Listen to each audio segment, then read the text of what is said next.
অপরূপ সৌন্দর্যের লীলাভূমি, প্রিয় মাতৃভূমি আমাদের এই বাংলাদেশ। ১,৪৭,৫৭০ বর্গ কিলোমিটার জায়গা নিয়ে সমগ্র দেশের অবস্থান। সেই ভারতবর্ষ থেকে আজ পর্যন্ত হাজারো ইতিহাসের সাক্ষী এই বাংলার মাটি এবং মানুষ। বিভিন্ন সময়ে বিভিন্ন জাতির অবিচার, বৈষম্য এবং নির্যাতন সহ্য করে আমরা বাঙালি জাতি রক্তের বিনিময়ে অর্জন করেছি স্বাধীন সার্বভৌম রাষ্ট্র সোনার বাংলাদেশ। বাংলাদেশ সংখ্যাগরিষ্ঠ মুসলিম দেশ হলেও ধর্মবর্ণ নির্বিশেষে এখানে সবাই সবার আত্মীয়, সবাই আমরা সমান। কথিত আছে, স্বাধীনতা অর্জনের চেয়ে স্বাধীনতা রক্ষা করা আরও বেশি কঠিন। সেই স্বাধীনতাকে অক্ষুণ্ণ রাখতে এবং দেশের প্রশাসনিক কাজের সুবিধার্থে বিভিন্ন সময়ে সম্পূর্ণ দেশকে ৬৪ অংশে বিভক্ত করে ৬৪ জেলায় রূপান্তর করা হয়েছে। স্বতন্ত্র প্রতিটি জেলার উৎপত্তির পেছনে রয়েছে অজানা এক ইতিহাস।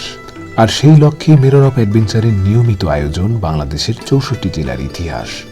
বাদ যাবে না কোনো জেলা। বরাবরের মতো এবারের পর্ব গোপালগঞ্জ জেলা। আপনাদের সাথে আছি আমি সানাউল্লাহ সালমান। ভিডিওটি শুরু করার আগে আপনাদের কাছে বিনীত অনুরোধ, আমাদের সহযোগিতার লক্ষ্যে চ্যানেলটি সাবস্ক্রাইব করুন এবং ভিডিও দেখে অবশ্যই আপনার মতামত কমেন্টস করুন। যারা ইতিপূর্বে সাবস্ক্রাইব করেছেন তাদেরকে অসংখ্য ধন্যবাদ। তো চলুন শুরু করা যাক।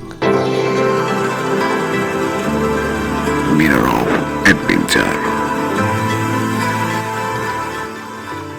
পরাধীনতার শৃঙ্খল ভেঙে বাঙালি জাতিকে মুক্ত ও স্বাধীনতার পরম সুখ এনে দেয়া মহান নেতা, নিবেদিত প্রাণ বাঙালি জাতির জনক বঙ্গবন্ধু শেখ মুজিবুর রহমানের মাতৃজেলা এই গোপালগঞ্জ। বর্তমান বাংলাদেশের মধ্য অঞ্চলের ফরিদপুর বিভাগের একটি প্রশাসনিক অঞ্চল।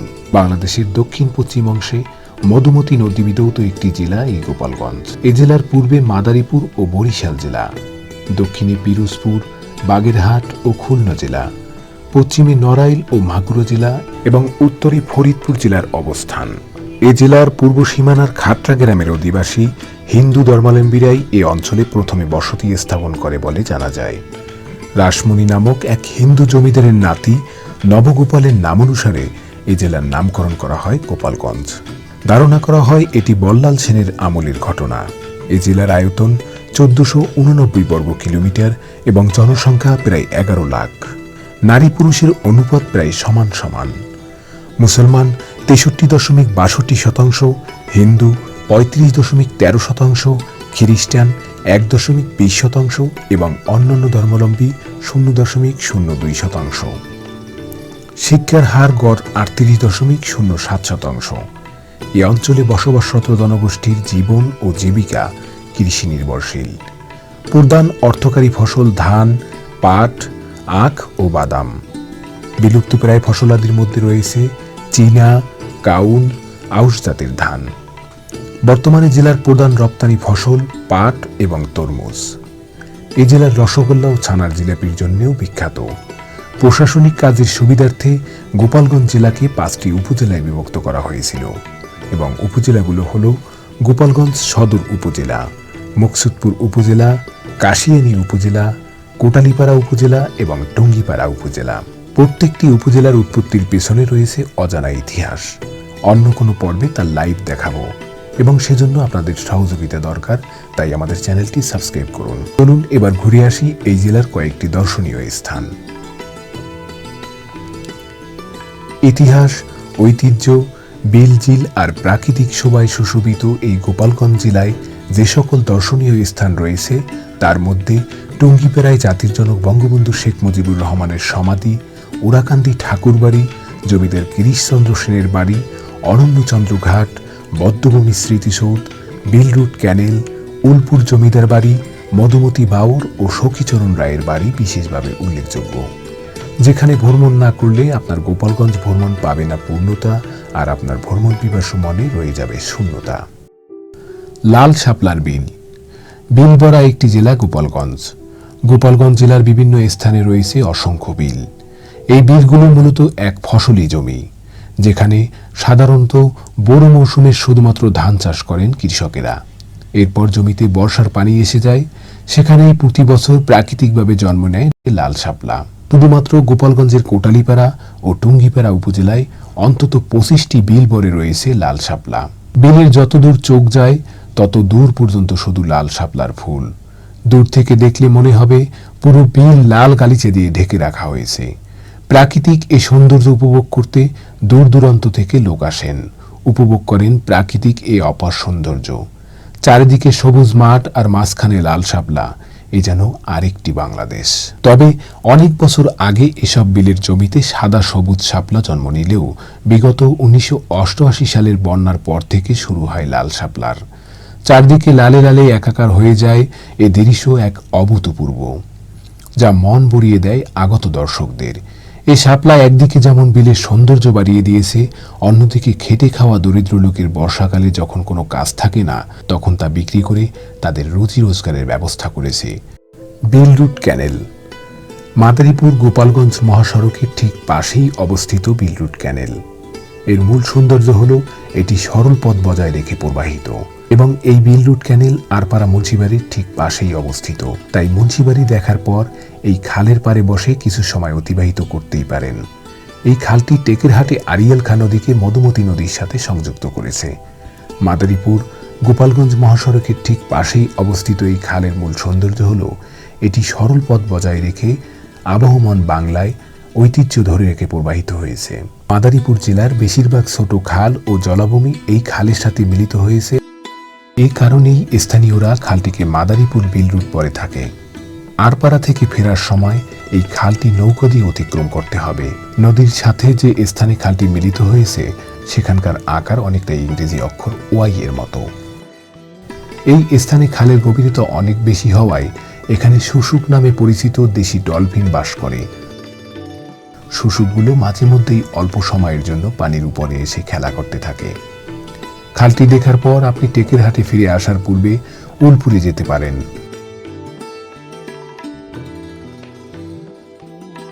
পূর্ণিমার রাতে যদি আপনি মহাসড়ক ধরে টেকেরহাটে ফেরেন, তবে একদিকে আকাশে দেখতে পাবেন পূর্ণিমার বিশাল চাঁদকে এবং অপরদিকে এই খালটিকে। চাঁদের আলো খালের স্বচ্ছ পানিতে প্রতিফলিত হয়ে এক চমৎকার মনোমুগ্ধকর দৃশ্যের সৃষ্টি করবে, এতে করে কোনো সন্দেহ নেই। বদ্ধভূমি স্মৃতিসৌধ। মুক্তিযুদ্ধের ইতিহাসে গোপালগঞ্জ সদর উপজেলা সংলগ্ন ৭১-এর বদ্ধভূমি স্মৃতিসৌধ ও জয়বাংলা পুকুর হচ্ছে এলাকাবাসীর স্মৃতিবিদুর স্থান। শত শত মুক্তিযোদ্ধা এবং মুক্তিকামী বাঙালির আত্মহতির নীরব সাক্ষী এ বদ্ধভূমি। এখানে বিভিন্ন স্থান থেকে মুক্তিযোদ্ধা এবং তাদের সমর্থকদের ধরে এনে নির্মমভাবে গুলি করে হত্যা করা হতো। পাক বাহিনী কর্তৃক জয়বাংলা পুকুর নামকরণ করা হয়। সেখানে মৃতদেহ টেনে হেঁচড়ে ফেলা হতো আর জয়বাংলা উল্লাস করা হতো। ১৯৭২ সালে বাঙালি জাতির প্রথম বিজয় দিবস উপলক্ষে একটি স্মৃতিস্তম্ভ নির্মিত হয়, যা পরবর্তীতে দুষ্কৃতকারীরা ধ্বংস করে ফেলে। অতঃপর আলহাজ সাইদুর রহমান চান মিয়া দীর্ঘদিন চেষ্টার পরে তৎকালীন মাননীয় জেলা প্রশাসক জনাব শাহজামা আকরামুজ্জামান এবং নির্বাহী অফিসার জনাব মোহাম্মদ সাইফুল ইসলাম ১৯৯০ সালের ১৬ ডিসেম্বর স্বাধীনতা দিবস উপলক্ষে একটি স্মৃতিস্তম্ভ নির্মাণ করেন। বঙ্গবন্ধু শেখ মুজিবুর রহমানের সমাধি। গোপালগঞ্জ জেলার সদর থেকে ১৯ কিলোমিটার দূরে টুঙ্গিপাড়ায় অবস্থিত হাজার বছরের শ্রেষ্ঠ বাঙালি বঙ্গবন্ধু শেখ মুজিবুর রহমানের সমাধি।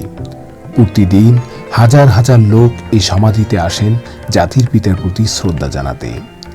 টুঙ্গিপাড়াকে বদলে দিয়েছে বঙ্গবন্ধু শেখ মুজিবুর রহমানের সমাধিসৌধ কমপ্লেক্স।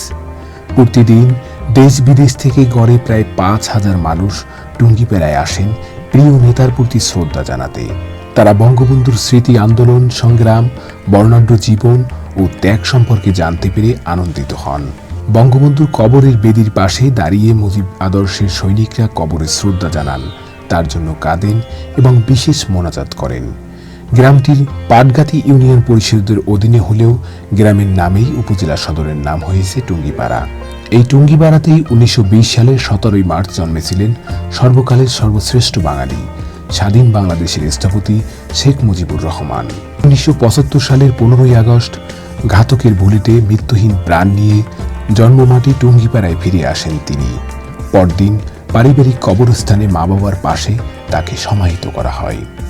১৯৯৬ সালের আওয়ামী লীগ সরকার ক্ষমতায় আসার পর টুঙ্গিপাড়ায় বঙ্গবন্ধু সমাধিসৌধ কমপ্লেক্স নির্মাণের পরিকল্পনা গ্রহণ করা হয়। সাবেক রাষ্ট্রপতি বিচারপতি শাহাবুদ্দিন আহমদ ও 1999 সালের 17 মার্চ সমাধিসৌধের নির্মাণ কাজের ভিত্তিপ্রস্তর স্থাপন করেন। সংস্কৃতি মন্ত্রণালয়ের তত্ত্বাবধানে 38.30 একর জমির উপর 17,11,88,000 টাকা ব্যয়ে সেনাবাহিনীর ইঞ্জিনিয়ারিং কোরের সহযোগিতায় প্রত্নতত্ত্ব বিভাগ এই সমাধিসৌধ নির্মাণ করেন। টুঙ্গিপাড়ার বাইগার নদীর পাড়ে গড়ে উঠেছে এই মাজার কমপ্লেক্স। লাল সিরামিক ইট আর সাদা কালো টাইলস দিয়ে গ্রিক স্থাপত্য শিল্পের আদলে নির্মিত সৌধের কারুকার্যে ফুটে উঠেছে বেদনার চিহ্ন। কমপ্লেক্সের সামনের দুপাশের উদ্যান পেরোনোর পরই বঙ্গবন্ধুর কবর, পাশেই তার বাবা মায়ের কবর। এই 3 কবরের ঘিরেই নির্মাণ করা হয়েছে মূল টম্ব। সাদা পাথর নির্মিত গোলাকার 1 গম্বুজ বিশিষ্ট সমাধিসৌধের উপর দেয়ালে জাফরি কাটা। এই জাফরি কাটা দিয়েই সূর্যের আলো আসে। উপরে কাচের কারুকাজ দিয়েও আলো ছড়িয়ে পড়ে কবরে। চারদিকে কালো টাইলস ও মাঝখানে শ্বেত-শুভ্র টাইলসের বঙ্গবন্ধুর কবর বাঁধানো। উপরের অংশ ফাঁকা। কবর 3টি ঘিরে রাখা হয়েছে সংক্ষিপ্ত রেলিং দিয়ে। এই কমপ্লেক্সে রয়েছে একটি পাঠাগার ও জাদুঘর। পাঠাগারে বঙ্গবন্ধু ও প্রধানমন্ত্রী শেখ হাসিনার লেখা বই সহ প্রায় 6,000 বই রয়েছে। রয়েছে গবেষণা কেন্দ্র, প্রদর্শনী কেন্দ্র, উন্মুক্ত মঞ্চ, পাবলিক প্লাজা, প্রশাসনিক ভবন, ক্যাফেটেরিয়া, বকুলতলা চত্বর ও সুবিনির কর্নার। প্রদর্শনী কেন্দ্রে বঙ্গবন্ধুর সংগ্রামী জীবনের নানা পর্যায়ের আলোচিত্র ছাড়াও রয়েছে বঙ্গবন্ধুকে নিয়ে বিভিন্ন শিল্পীর আঁকা শিল্পকর্ম। এছাড়া মুক্তি সংগ্রামের নানা পর্যায়ের দেশ ও বিদেশ থেকে প্রকাশিত বিভিন্ন সংবাদপত্র। বঙ্গবন্ধুকে যে কফিনে করে ঢাকা থেকে সামরিক হেলিকপ্টারে করে নিয়ে আসা হয়েছিল সেটিও সংরক্ষণ করা হয়েছে সযত্নে। দর্শনার্থীরা এখানে এসে আবেগে আপ্লুত হন, শ্রদ্ধা জানান বঙ্গবন্ধু শেখ মুজিবুর রহমানকে। সকাল 8টা থেকে সন্ধ্যা 6টা পর্যন্ত সমাধিসৌধ খোলা থাকে। পাঠাগার খোলা থাকে সকাল 9টা থেকে বিকেল 5টা পর্যন্ত। সমাধিসৌধ কমপ্লেক্স শুধু নয়, এর আশপাশের এলাকায় আরও অনেক কিছুই দেখার রয়েছে। বঙ্গবন্ধুর আদি পৈতৃক বাড়ি, ছেলেবেলায় খেলার মাঠ, বঙ্গবন্ধুর প্রিয় বালিশা আম গাছ, শেখবাড়ি জামে মসজিদ ইত্যাদি। আছে হিজলতলা ঘাট, যেখানে বঙ্গবন্ধু ছোটবেলায় গোসল করতেন। দেখা মিলবে শেখ পরিবারের ঐতিহ্যবাহী একটি বড় ও একটি ছোট আকারের পুকুরের। জমিদার গিরিশচন্দ্র সেনের বাড়ি। জমিদার গিরিশচন্দ্র সেন কিংবা শুধু গিরিশচন্দ্র সেন, যে নামেই বলুন না কেন, তিনি বেশ জনপ্রিয় গিরিশচন্দ্র সেন ভাই নামে। তার প্রধান পরিচয়, তিনি ইসলাম ধর্মের পবিত্র ধর্মগ্রন্থ আল কুরআনের প্রথম বাংলা অনুবাদক।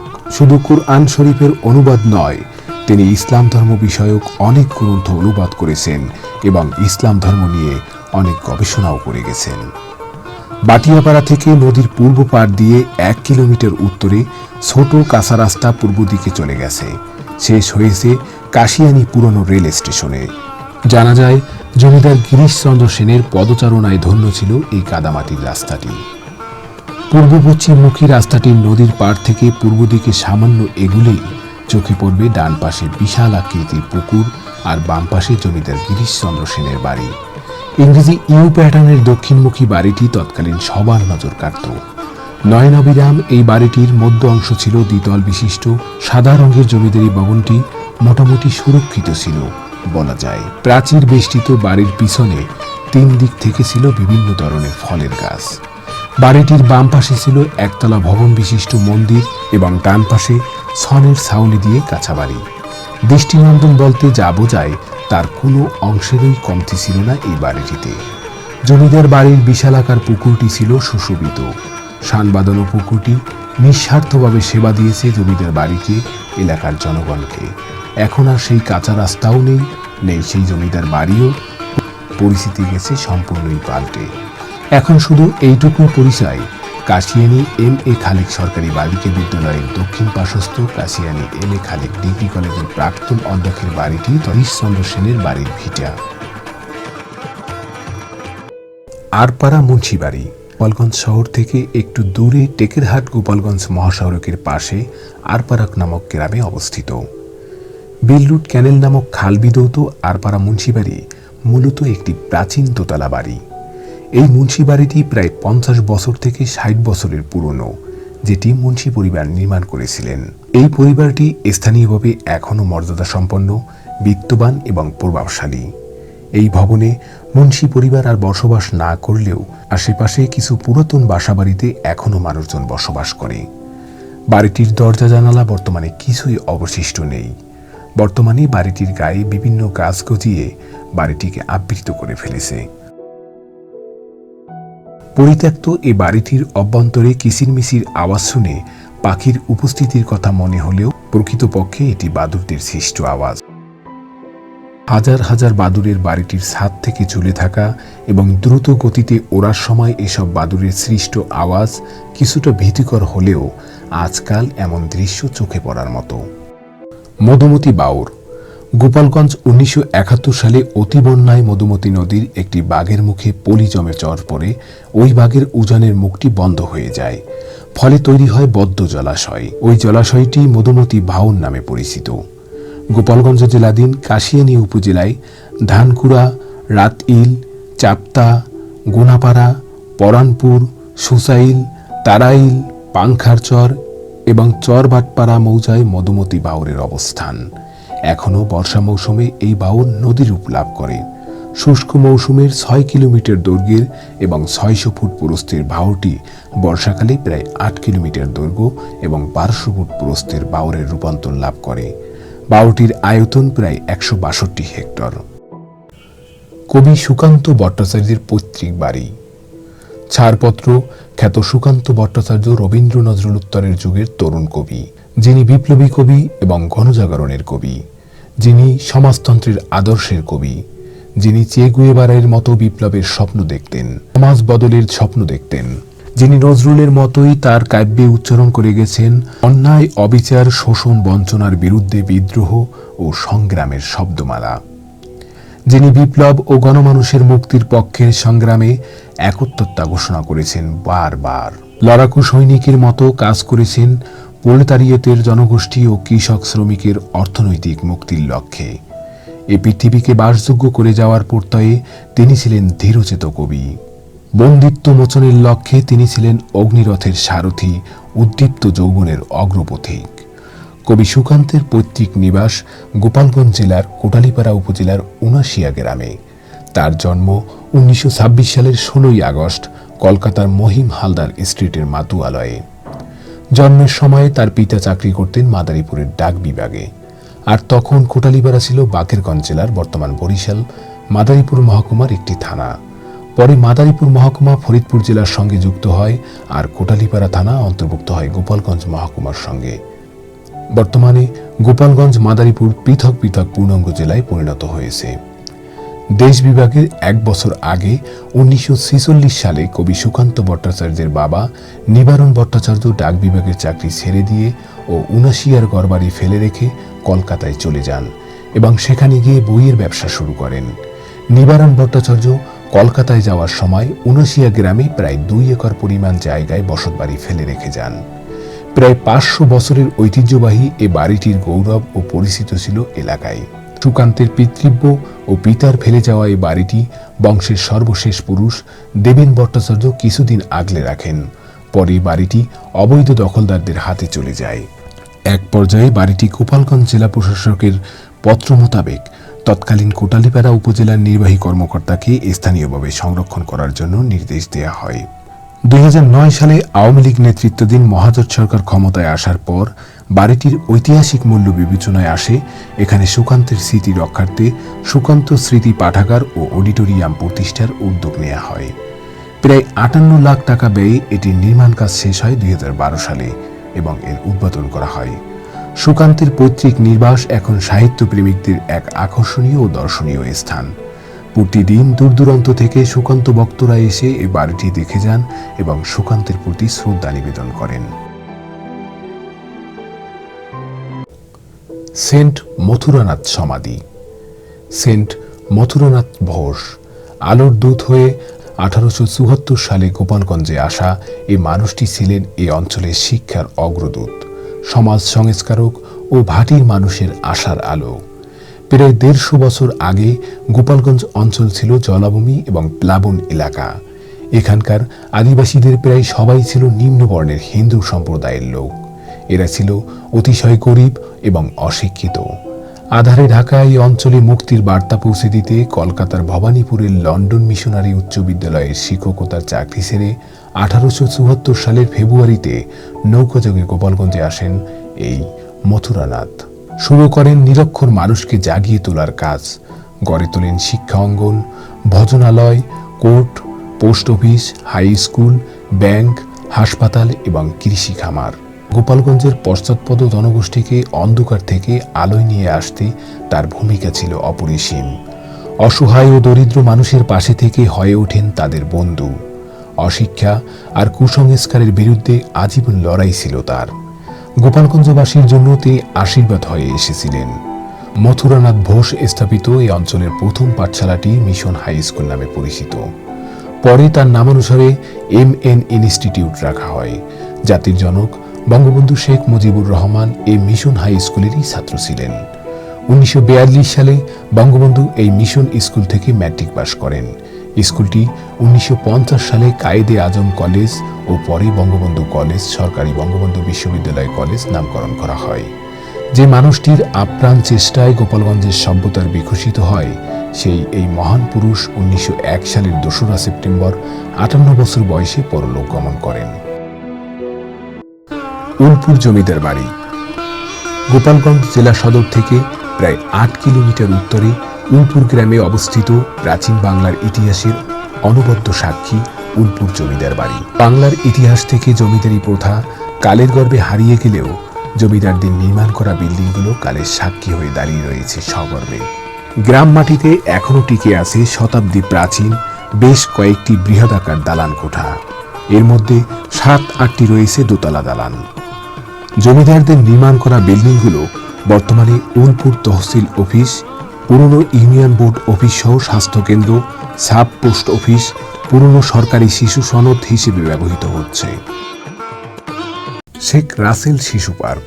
শেখ রাসেল শিশু পার্ক গোপালগঞ্জের টুঙ্গিপাড়া শিশু ও পরিবার সহ ঘুরে বেড়ানোর জন্য একটি জনপ্রিয় স্থান। পার্কের কাছেই মধুমতি নদী।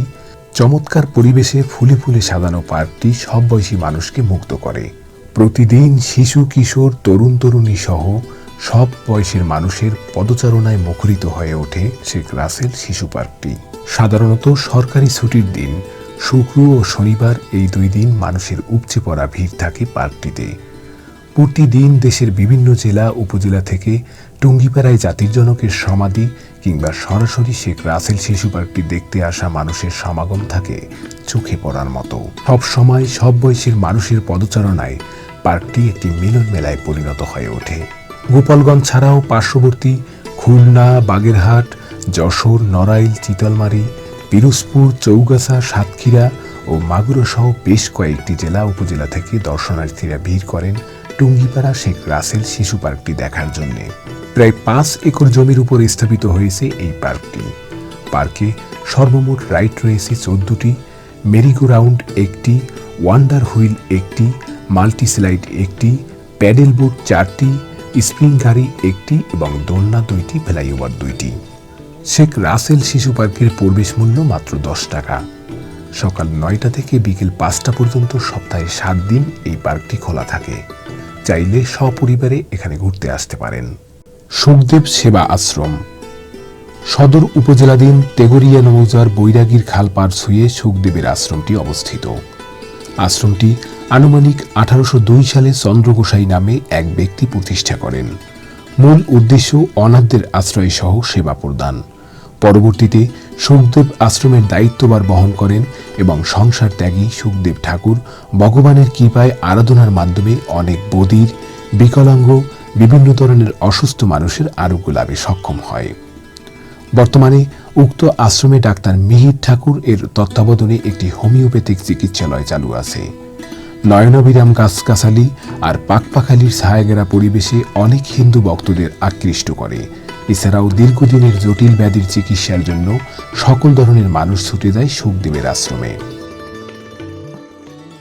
উজানির রাজবাড়ি। উপনিবেশিক আমলে মহারানী ভিক্টোরিয়ার সময় যশোর থেকে রায়গোবিন্দ ও সূর্যনারায়ণ নামে 2 জমিদার বংশধর গোপালগঞ্জ জেলার মুকসুদপুর উপজেলার উজানি গ্রামে বসতি স্থাপন করেন এবং তেলিহাটি পরগনা পত্তনি নিয়ে শুরু করেন জমিদারি। সেই সুবাদে উজানিতে নির্মিত হয় কারুকার্য খচিত জমিদারের বসতির জন্য দালান বাড়ি, যা বর্তমানে উজানির রাজবাড়ি নামে পরিচিত। সেই সঙ্গে জমিদাররা নির্মাণ করে পাকা বৈঠকখানা, শান বাঁধানো ঘাট, সমাধি মঠ এবং মন্দির। জমিদারদের এসব ভবন এদেশের স্থাপত্য শিল্পের অনুপম নিদর্শন। জমিদার সোমনারায়ণের প্রপুত্র সমরেন্দ্র চন্দ্র রায় এসব দর্শনার্থীদের কাছে বলে যান সেই জমিদারি আমলের ইতিহাস। সমরেন্দ্র চন্দ্র রায় জানান, ভারত বিভাগ ও জমিদারি প্রথা বিলুপ্তি হওয়ার পর এখানকার জমিদাররা ভারতে চলে গেলেও তিনি পৈতৃক নিবাস ছেড়ে যাননি। জমিদাররা চলে গেলেও থেকে যায় তাদের স্মৃতিচিহ্নগুলো। সব প্রাচীন আমলের অনুপম টেরাকোটা শৈলীতে নির্মিত জমিদারদের মঠটির ছাদ ভেঙে পড়েছে। এছাড়াও গুপ্তধনের সন্ধানে খোঁড়াখুড়ি ভাঙচুর করে কতিপয় লোক মঠটিকে বিকৃত করে ফেলেছে। মঠটি প্রায় ৩০ হাত মাটির নিচে দেবে গেছে। জমিদার বাড়ির সন্নিকটে কালী মন্দিরটিও ভগ্নদশা। এই মন্দিরের কোষ্ঠী পাথরের কালী মূর্তিটি অনেক আগেই বিলীন হয়ে গেছে। উজানির অদূরে মহাটালী গ্রামে রয়েছে জমিদার আমলের আরও একটি প্রাচীন মন্দির ও ধর্মরায়ের বাড়িতে আছে বিশাল দিঘি। দীর্ঘদিন এগুলো কোনো সংস্কার না করায় ক্রমে ক্রমে বিলুপ্ত হওয়ার পথে। পুরনো দিনের স্মৃতিচারণ করে সমরেন্দ্র বলেন, তৎকালীন চান্দার বিল সহ প্রায় 50,000 হেক্টর এলাকা নিয়েছিল তাদের জমিদারি। আর এই জমিদারি এলাকা বিভিন্ন অংশে এখনো ছড়িয়ে ছিটিয়ে আছে নানা স্থাপনা নিদর্শন। উজানির 15 কিলোমিটার পূর্বে রাজৈর উপজেলার খালিয়াতেও রয়েছে অনুরূপ জমিদার বাড়ি। চন্দ্রঘাট 1958 সালে তৎকালীন সার্কেল অফিসার জনাব SM-A কাশেম বৃহত্তর ফরিদপুর জেলার শ্রেষ্ঠ কর্মকর্তা হিসেবে নির্বাচিত হন এবং পুরস্কার স্বরূপ তিনি নগদ 3,000 টাকা পান। পুরস্কার থেকে প্রাপ্য এই অর্থ জনদরদি এ নেতা ঘাটলা নির্মাণের জন্য দান করেন। উক্ত দানের অর্থ দিয়ে তার স্মৃতি রক্ষার্থে দিঘি সংস্কার কমিটি অনন্যচন্দ্র নাম সূচক সদৃশ্য ঘাটলা নির্মাণ করেন। ঘাটলার বাম দিকে গোপালগঞ্জ সার্কিট হাউস এবং ডান দিকে বেদনা বিদুর 71-এর বদ্ধমূলে অবস্থিত। প্রাকৃতিক সৌন্দর্যের নান্দনিকতায় পরিপূর্ণ এর চারপাশ। এবার চলুন জেনে নেই গোপালগঞ্জ জেলার উল্লেখযোগ্য শিক্ষা প্রতিষ্ঠানগুলো সম্পর্কে। বঙ্গবন্ধু শেখ মুজিবুর রহমান বিজ্ঞান এবং প্রযুক্তি বিশ্ববিদ্যালয়, শেখ সায়েরা খাতুন মেডিকেল কলেজ, হাজী লাল মিয়া সিটি কলেজ গোপালগঞ্জ, সরকারি বঙ্গবন্ধু কলেজ গোপালগঞ্জ, গহরডাঙ্গা মাদ্রাসা টুঙ্গিপাড়া, বেন্নাবাড়ি মাদ্রাসা গোপালগঞ্জ সদর, কোট মসজিদ মাদ্রাসা গোপালগঞ্জ সদর, সরকারি শেখ মুজিবুর রহমান কলেজ। এবার চলুন জেনে নেই গোপালগঞ্জ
সাথেই থাকুন। আল্লাহ হাফেজ।